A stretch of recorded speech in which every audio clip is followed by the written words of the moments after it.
Assalamualaikum warahmatullahi wabarakatuh. Bismillahirrahmanirrahim. Alhamdulillahi rabbil alamin. Wassalatu wassalamu ala ashrafil anbiya'i wal mursalin wa ala alihi wa ashabihi ajmain. Amma ba'du. Yang kami hormati kepada Ilmu Nilna Fauza MHI selaku dosen pembimbing mata kuliah usul fikih serta teman-teman yang kami banggakan. Perkenalkan, nama saya Muhammad Halim dari kelas Ekonomi Syariah D akan menerangkan sedikit tentang ijma. Video ini kami buat untuk memenuhi tugas akhir mata kuliah usul fikih. Semoga dan mudah-mudahan nantinya video ini bisa menambah wawasan dan ilmu bagi teman-teman semuanya. Amin ya rabbal alamin.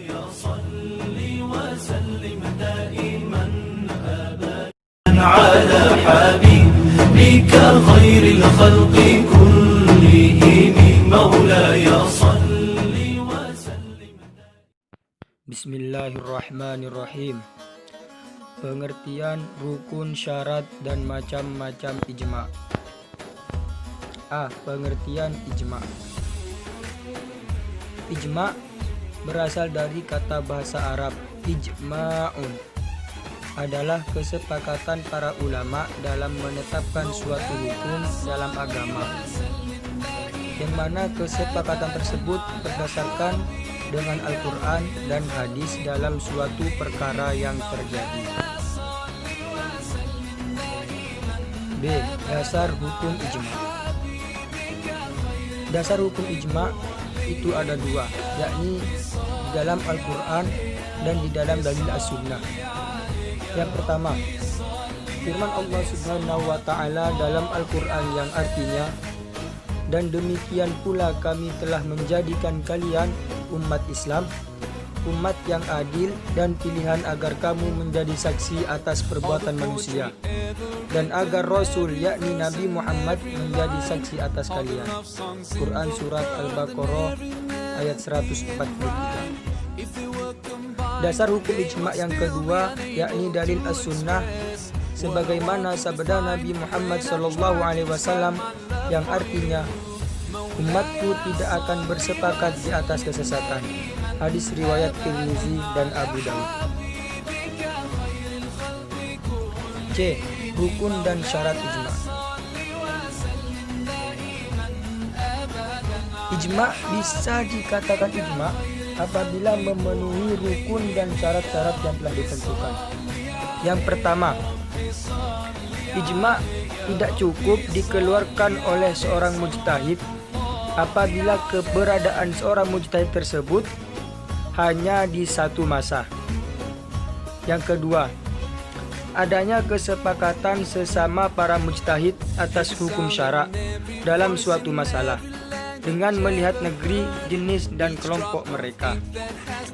Rukun dan syarat ijma yang nomor 3, yakni hendaknya kesepakatan mereka dimulai setiap pendapat salah seorang mereka dengan pendapat yang jelas, apakah dalam bentuk perkataan, fatwa, ataupun perbuatan.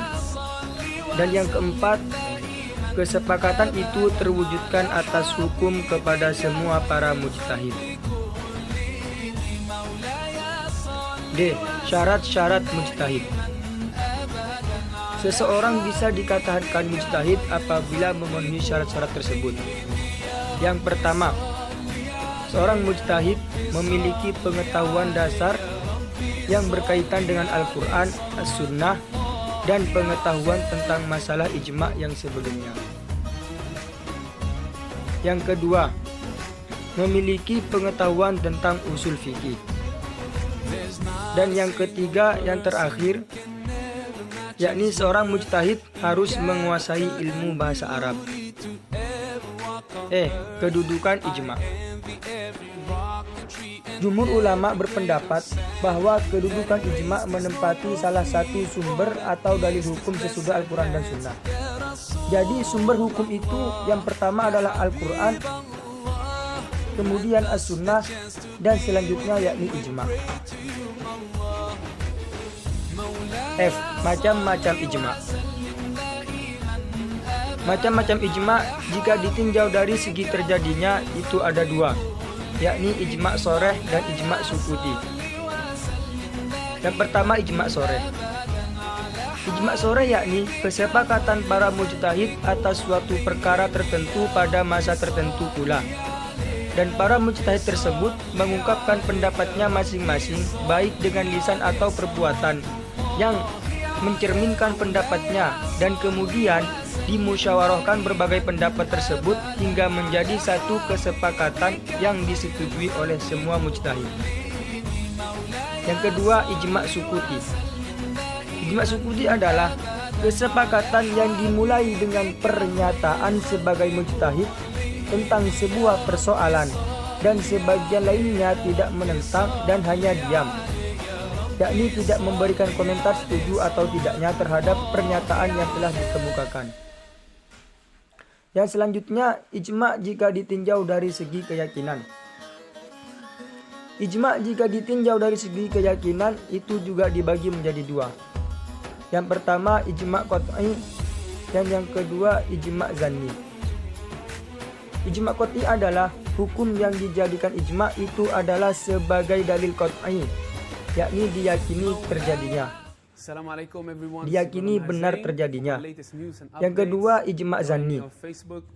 Ijma' zanni yaitu hukum yang dihasilkan ijma' yaitu zanni, yakni masih ada kemungkinan lain bahwa hukum dari peristiwa yang telah ditetapkan berbeda dengan hasil ijtihad orang lain, atau berbeda dengan hasil ijma' yang dilakukan pada waktu yang lain. Yang selanjutnya, ijma' jika ditinjau dari waktunya. Ijma' jika ditinjau dari waktunya terbagi menjadi 5. Yang pertama ijma' sahabat, yaitu ijma' yang dilakukan oleh para sahabat Rasulullah. Yang kedua ijma' khulafaur rasyidin, yaitu ijma' yang dilakukan oleh khalifah yang 4, yaitu Abu Bakar, Umar, Utsman, dan Ali. Yang ketiga ijma' syaikhan, yaitu sebuah ijma' yang dilakukan oleh Abu Bakar dan Umar bin Khattab. Yang keempat ijma' ahli Madinah, yakni ijma' yang dilakukan oleh para ulama Madinah. Dan yang terakhir ijma' ulama Kufah, yakni ijma' yang dilakukan oleh ulama-ulama Kufah. Yang selanjutnya ijma' berdasarkan metode untuk mengetahuinya. Itu juga dibagi menjadi dua bagian. Yang pertama ijma' mashhul dan yang kedua ijma' mangkul. Ijma' mashhul adalah ijma' yang didapat dengan usaha seorang mujtahid mengeluarkan kesimpulan ijma' dari kitab-kitab para ulama terdahulu, yang mana itu dimulai dari mendata ucapan-ucapan mereka hingga sampai pada kesimpulan bahwa dalam masalah ini tidak terdapat perselisihan ataupun pertentangan. Yang kedua ijma' mangkul, yaitu ijma' yang diketahui dengan nukilan dari ulama terdahulu yang mengatakan bahwa dalam perkara ini terdapat ijma'. Dan selama nukilan itu sahih dan dapat dipertanggungjawabkan, maka ijma' dengan cara ini pun dapat dianggap, dan tak perlu untuk meneliti apakah banyak yang meriwayatkannya atau hanya satu orang saja. Mungkin demikian penyampaian dari kami, semoga bermanfaat dan kurang lebihnya mohon maaf. Wabillahi taufiq wal hidayah. Assalamualaikum warahmatullahi wabarakatuh.